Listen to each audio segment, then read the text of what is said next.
पहिला प्रश्न आहे. Your time starts now. पहिला प्रश्न विचार करायचा आहे. बघा, मला काय अपेक्षित आहे तुमच्याकडनं, तर 7 मिनिटांमध्ये प्रश्नाचा लोकस काय आहे, प्रश्नाचा फोकस काय आहे आणि तुम्हाला काय पॉइंट सुचतात हे मला अपेक्षित आहे. And nothing else. तुम्हाला उत्तर यावं हे अपेक्षित नाहीये, तुमचा कंटेंट माहीत असावा हे सुद्धा अपेक्षित नाहीये.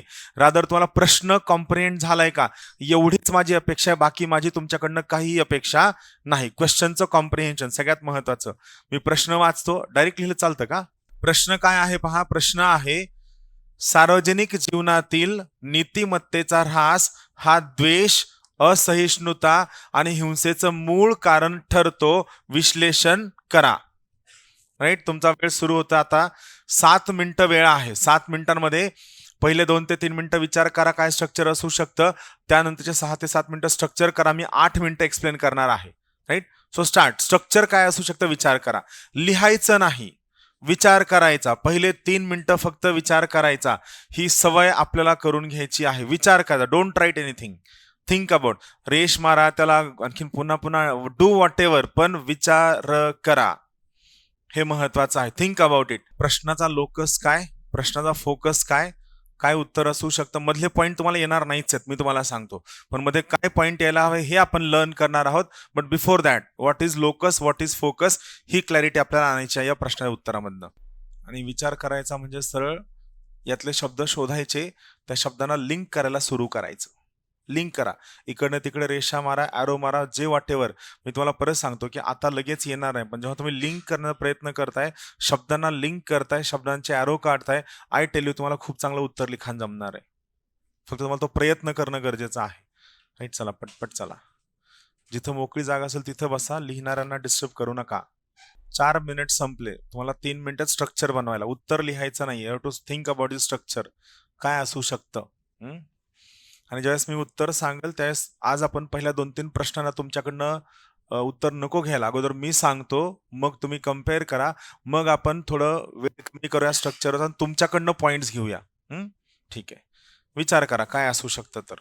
आणि ही एक्सरसाइज कम्प्लीट रिलॅक्स करायची आहे, बिलकुल विदाऊट एनी प्रेशर. क्रिएटिव्हली करायची आहे. जमतंय तेवढं जमतंय, नाही जमलं तेवढं नाही जमलं. फक्त विचार करायचा की what I can write. I don't want content, I want only flow of your answer. की तुम्ही उत्तरात काय लिहिणार आहात. तुम्ही जोपर्यंत इथिक्स आपल्या क्लासमध्ये दिलेल्या गोष्टी 3-4-5 वेळा चांगलं वाचत नाहीत, तोपर्यंत तुमच्या उत्तरात ते येणार नाही. पण इथं काय लिहावं हे कळण्यासाठी गरज की काय लिहायचं, काय असायला हवं, कोणत्या शब्दाला मी महत्व देऊ, यासाठी हा सगळा अट्टहास आहे की कशाला महत्व देऊ. राईट. बस आता ऐका मी तुम्हाला काय सांगतो. पहिला प्रश्न इथिक्सला आणि बाकी जनरल स्टडीला सुद्धा हे लागू होतं की प्रत्येक प्रश्नाचं उत्तर लिहिताना स्ट्रक्चर मेकिंगला तुम्हाला 1.5 ते 2 मिनिटं द्यायचे. करेक्ट आहे. आता स्ट्रक्चर मेकिंग करताना मेन पॉईंट काय आहे, तर त्या पर्टिक्युलर ठिकाणी प्रत्येक प्रश्न जो आपण वाचतो यामध्ये 2 कॉम्पोनेंट असतात. एक असतो लोकस. लोकस सिलेबसच्या कोणत्या पॉईंटवरनं प्रश्न विचारला आहे किंवा कोणता स्टॅटिक पार्ट आहे ज्यावरती आपल्याला उत्तर लिहायचं आहे. आणि फोकस आपल्या उत्तराचं डिरेक्शन कोणत्या बाजूने असणार आहे, कोणत्या बाजूला आपल्याला उत्तर घेऊन जायचंय. आता मी प्रश्न परत एकदा वाचतो. मी कसा प्रश्न वाचतोय लक्ष देऊन पहा. त्यामध्ये पण परत सांगतो की मी वाचतो म्हणजे काहीतरी मोठं करतो असा भाग नाहीये. प्रश्न मीच काढलाय, मीच अभ्यास केलाय, मी रंगीत तालीम करून आलोय, म्हणून मी असं वाचू शकतो. तुम्ही प्रश्न पहिल्यांदा वाचताय त्यामुळे तुमची रिडिंग माझ्या रिडिंगमध्ये अंतर असणार आहे. हाच प्रश्न तुम्हाला ॲडव्हान्समध्ये जर दिला असता 1 तासाभरापूर्वी तुम्ही आणखीन चांगलं उत्तर लिहिलं असतं. करेक्ट आहे. पण परीक्षेत तसं होत नाही. मी शिकवतोय म्हणून मला जास्त येतंय. तुम्हाला जेवढं येतंय यात तुम्ही आत्ता या क्षणाला समाधानी असणं गरजेचं आहे. चला. सार्वजनिक जीवनातील नीतिमत्तेचा ऱ्हास हा द्वेष, असहिष्णुता आणि हिंसेचं मूळ कारण ठरतो. विश्लेषण करा. इथिक्सच्या प्रश्नांमध्ये नॉर्मली विश्लेषण हा शब्द सोडून द्यायचा, त्याला जास्त लक्ष द्यायचं नाही.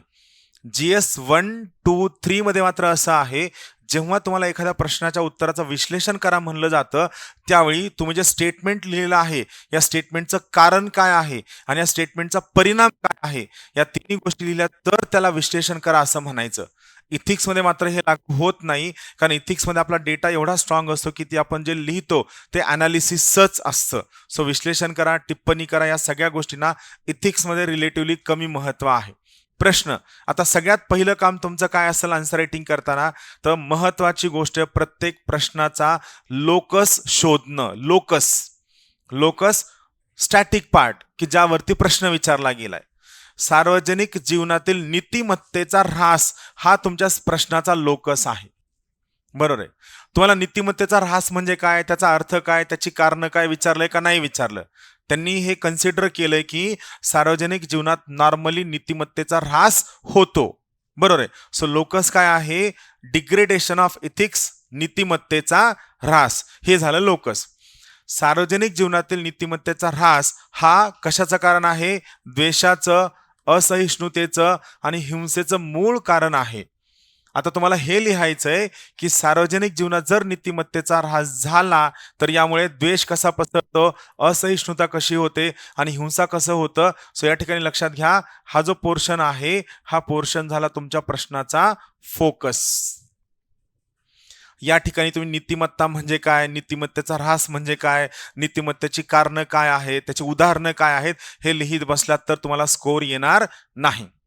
आता जे मी तुम्हाला सांगितलं की स्ट्रक्चरिंग, नेटवर्किंग करायचं किंवा तुम्हाला ॲरोज बनवायचे म्हणजे कसं करायचं, ऍक्च्युली मी एसएला सुद्धा तुम्हाला हे शिकवणार आहे. पण आता सिम्पली कुठं गेलं, पण सिम्पली तुम्हाला सांगतो की नेमकं हे कसं आहे. तर बघा टेक्निकली काय आहे, इथं काय लिहायचंय, प्रश्न उत्तराचा विचार करताना इथं तुम्हाला काय विचार करायचा आहे, तर या पद्धतीनं स्ट्रक्चरिंग करायचंय. नीतिमत्तेचा ऱ्हास, बरोबर आहे.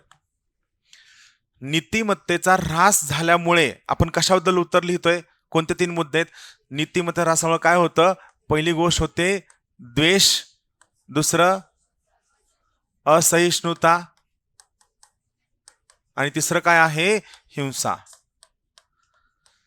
आता तुम्हाला उत्तर लिहिताना काय विचार करायचं की नीतिमत्तेच्या कोणत्या घटकाचा ऱ्हास झाला तर आपल्यात द्वेष येतो, नीतिमत्तेच्या कोणत्या घटकाचा ऱ्हास झाला तर आपण असहिष्णू बनतो, नीतिमत्तेच्या कोणत्या घटकाचा ऱ्हास झाला तर आपण हिंसक बनतो. आलं लक्षात, बरोबर आहे. तुम्ही जर या ठिकाणी द्वेष म्हणजे काय, असहिष्णुता म्हणजे काय, हिंसा म्हणजे काय जर लिहित बसलात तुम्हाला स्कोर नाही येणार आहे. तुमच्या नीतिमत्तेचे काही मूल्य आहेत, काही तत्व आहेत, आहे की नाही, सचोटी, प्रामाणिकपणा, उत्तरदायित्व, जबाबदारी, हे सगळे तुमचे तत्व आहेत. सो हे नीतिमत्तेची जी चौकट आहे, नीतिमत्तेचे जे तत्व आहेत, यांचा कशाचा ऱ्हास झाल्यामुळे द्वेष येतो, असहिष्णुता येते, हिंसा येते. हा पहिला पाठ झाला. पण या 3 गोष्टी घडल्यामुळे आपल्या खाजगी जीवनात व आपल्या सार्वजनिक जीवनात काय परिणाम होतो, हे तुमचं पुढचा पाठ झाला उत्तराचा. You have to think structurally. आता ज्यावेळेस तुम्ही असं स्ट्रक्चरली विचार कराल ना, मग तुम्हाला कळेल की नीतिमत्तेचा ऱ्हास म्हणजे नेमकं काय. तुम्ही आतापर्यंत काय शिकताय, फक्त नीतिमत्ता म्हणजे काय, नीतिमत्ता म्हणजे काय, नैतिक बिहेवियर म्हणजे काय. आता आपल्याला अभ्यास करताना हा पहिला डायमेन्शन कळला की नीतिमत्तेचा ऱ्हास होतो म्हणजे नेमकं काय. Got it. मग या ऱ्हास झाल्यामुळे हे 3 गोष्टी कशा होतात आणि याचा आपल्या सोसायटीवर काय परिणाम आहे. बरं मला सांगा, या ठिकाणी तुम्ही भलं मोठं लिहित बसता, प्रश्न मला सांगा खाजगी जीवनाबद्दल आहे का सार्वजनिक जीवनाबद्दल. मग मला सांगा, इथं मी लिहिलंय खाजगी, पण खाजगीला वेळ देण्यात काय अर्थ आहे का, खाजगीला वेळ देण्यात अर्थ नाहीये. कॅन्सल करा, लिहायची गरज नाहीये. सो तुम्ही आता तुमच्या प्रश्नाचा फ्लो काय आहे, नीतिमत्तेच्या म्हणजे आपले नैतिक तत्व, आपल्या सिलेबसच्या, आपल्या सिलेबसमध्ये ज्या सगळ्या गोष्टींना नीतिमत्ता म्हणलं जातं, ज्या सगळ्या गोष्टींना, त्यातला कशाचा जर ऱ्हास झाला, कशाचा ऱ्हास झाला तर या सगळ्यांवर काय परिणाम, या सगळ्या गोष्टी कशा येतात आणि याचा काय परिणाम होतो, हा तुमचा उत्तर आहे. मी तुम्हाला इंट्रोडक्शन वाचून दाखवतो, तुम्हाला लक्षात येईल की नेमकं हे कसं जातं. बघा, जस्ट लिसन, बघा तुम्हाला फ्लो लक्षात येईल. इंट्रोडक्शन कसं आहे बघा, ऐका. सार्वजनिक जीवनातील नीतिमत्ता म्हणजे, आता नीतिमत्ता म्हणजे काय तर बघा, सहानुभूती, सत्य, सहिष्णुता, न्याय आणि अहिंसेसारखी मूल्य. बरोबर आहे. आता ही मूल्य का महत्वाची, ते समाजाच्या आचार विचाराला दिशा देतात. आता नीतिमत्तेचा ऱ्हास म्हणजे काय, तर नीतिमत्तेचा ऱ्हास म्हणजे ही सगळी जी मूल्य आहेत, ही सगळी मूल्य क्षीण होणं. आलं लक्षात, ही सगळी व्हॅल्यूज वीक होणं. मला सांगा, इथं खूप डिटेल्ड अभ्यासाची गरज आहे का नाहीये. आपल्याला काय कळलं, नीतिमत्तेचे मूल्य काय आहेत बघा, सहानुभूती, सत्य, सहिष्णुता, न्याय, अहिंसा. बरं महत्वाची गोष्ट काय की तुम्ही प्रश्नामधनं डेटा गोळा करू शकता. शक्य नाही. नीतिमत्तेचे लाख मूल्य आहेत, पण मला सांगा त्या सगळ्या लाख मूल्यांबद्दल आपलं उत्तर आहे का? आपलं उत्तर कशाबद्दल आहे? सहिष्णुता, हिंसा, सौहार्द. आपण ते 3 मूल्य इथे लिहिली. कोणते कोणते? सहानुभूती, सत्य, सहिष्णुता. ही मूल्य जर क्षीण झाली तर काय होतं? म्हणजे या व्हॅल्यूज जर डिग्रेड झाल्या तर काय होतं? लोकांचं वर्तन भीतीचं होतं, रागाचं होतं आणि गर्व आधारित होतं, अहंकार आधारित होतं. आणि जर हे झालं तर याच्यामुळे द्वेष येतो, असहिष्णुता आणि हिंसा सहजपणे वाढीस लागते. हे तुमचं इंट्रोडक्शन आहे. म्हणजे इंट्रोडक्शन लिहिताना तुम्हाला बाहेरून काही आणायचं नाहीये. खूपदा असं म्हणलं जातं की इंट्रोडक्शन काहीतरी वेगळं आणा, काहीतरी नवीन शोधून आणा, काहीतरी असं करा. बिलकुल तुम्हाला बाहेरून काही शोधून आणायचं नाहीये. प्रश्नालाच तुम्हाला त्या ठिकाणी फिरवायचंय. मला सांगा, मी इथं नीतिमत्तेचा ऱ्हास डेफिनेशन लिहिले का? नाही. किंवा परिणाम लिहिला का? नाही लिहिला. फक्त मी काय केलं? प्रश्न डिकोड केला, इंट्रोडक्शन मध्ये मांडला. मग जर तुम्ही पाहाल तर काय होतं बघा, नीतिमत्ता कमी झाल्यावर द्वेष आणि हिंसा कशी वाढते? तर तुमच्याकडे सहानुभूती संपते, सत्याला कमी महत्व मिळतं, असहिष्णुता म्हणजे नैतिक अधपातन होतं, भारतीय नैतिक परंपरेशी विसंगती येते. कारण तुम्ही काय करता? नीतिमत्तेचे व्हॅल्यू तुम्ही कॉम्प्रोमाइज करताय. आणि मग यामुळे बघा पुढं काय होतं? अस्मिता आधारित राजकारणाचा उदय. अस्मिता म्हणजे काय? थोडक्यात गर्व आधारित राजकारणाचा उदय होतो. आणि याचा परिणाम काय होतो? तर सामाजिक विभाजन येतं, विश्वासाचा ऱ्हास होतो, दुर्बल गटांमध्ये भीतीची भावना, मायनॉरिटीज वंचित गटामध्ये भीतीची भावना येते, लोकशाहीतील संवाद आणि चर्चा कमकुवत होते, संस्थांवर वाढणारा ताण येतो, विकासावर आर्थिक परिणाम होतो. हे सगळं तुम्ही जीएस मधलं वाचलंय, बरोबर आहे. फक्त आता इथं मी काय केलं? तुम्हाला अंडरस्टँडिंगसाठी 3 टप्प्यात लिहिलंय. इंट्रोडक्शन, ऱ्हास काय होतो, परिणाम काय होतो. तुम्हाला उत्तर लिहित असताना नीतिमत्ताच्या मूल्यांचा ऱ्हास झाल्यामुळे त्या 3 गोष्टीवर काय परिणाम होतो आणि याचा समाज जीवनावर काय परिणाम होतो हे मिक्स करायचंय, एका ठिकाणी तुम्हाला लिहायचंय. करेक्ट आहे? आणि मग हे झाल्यानंतर तुमचा निष्कर्ष बघा, सार्वजनिक जीवनातील नीतिमत्ता पुन्हा उभी करण्याची गरज का आहे? बरोबर आहे. आता महत्वाचा प्रश्न हा आहे की तुम्हाला हे परत उभं करणं का गरजेचं आहे? रिझन बिंग की जर नीतिमत्तेचा ऱ्हास झाला, जर त्या गोष्टी आपल्या सोसायटीमध्ये आल्या तर आपल्या सोसायटीच्या नकारात्मकता येणार आहे. यामुळे आपला समाज दुभंगला जाणार आहे आणि दुभंगलेला समाज हा कोणासाठीही चांगला नसतो.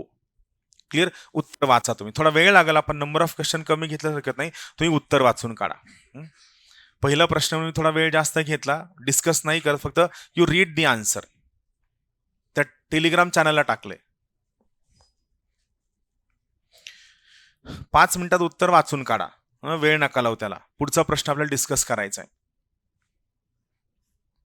आणि हळू वाचा, त्यातली भाषा तुमच्या अंगवळणीची नाहीये, ते शब्द कोर मराठीमधले आहेत. इंग्लिशमधले पण PDF आले त्यामध्ये. हा, हळू वाचा, सावकाश वाचा. आणि महत्वाची गोष्ट, मधल्या डेटापेक्षा हा फ्लो चार्ट मी परत तुमच्या समोर मांडतो. हा फ्लो चार्ट समजून घेण्याचा प्रयत्न करा. हा फ्लो चार्ट आपल्याला 2 गोष्टी शिकायच्या तिथं. प्रत्येक प्रश्नाचा लोकस काय आहे, त्याचा फोकस काय आहे, आणि दुसरं आपल्याला कळून घ्यायचं की त्या प्रश्नाचं उत्तर जनरेट होण्यासाठी आपण स्ट्रक्चर कसं बनवायला हवं. एकदा का या टाईपचं स्ट्रक्चर बनलं की तुम्हाला उत्तर. आणखीन एक, हे सांगत असताना ज्या सल्ले मी सांगतोय यासाठी बाजूला एक नोटबुक बनवा. प्रश्नामधनं उत्तरासाठी डेटा शोधणं, प्रश्नामधनच हे लिहून घ्या. तुम्हाला ही सवय करायची की प्रश्नामधनच तुम्हाला उत्तरासाठी डेटा शोधायचा आहे.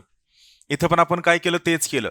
नीतिशास्त्राचे एवढे सगळे मूल्य आहेत, आपण सगळ्या मूल्यांबद्दल डिस्कस करतोय का नाही? कोणत्या प्रश्नात विचारल्या गेलेल्या व्हॅल्यूज बद्दलच आपण डिस्कस करतोय, बाकी व्हॅल्यूज बद्दल आपण डिस्कस करत नाहीत. क्लिअर? हे आता या ठिकाणी तुम्हाला कळेल की तुमची रीडिंगची स्पीड चांगली असायला हवी. आलं लक्षात? म्हणजे स्किल, रीडिंगची स्पीड. मग तुमची रीडिंगची स्पीड कमी का असते? रिझन बिंग, तुम्ही प्रत्येक गोष्ट वाचताना पेन हातात घेऊन वाचता. पेन हातात न घेता वाचायचं, ते आपल्या फ्लोनं वाचायचा प्रयत्न करायचा. आणि याला झोप येईल, कंटाळा येईल, 2 डोळ्यांच्या मध्ये थोडंसं जड पडल्यासारखं होईल, पण हे सुरुवातीला महिनाभर होईल.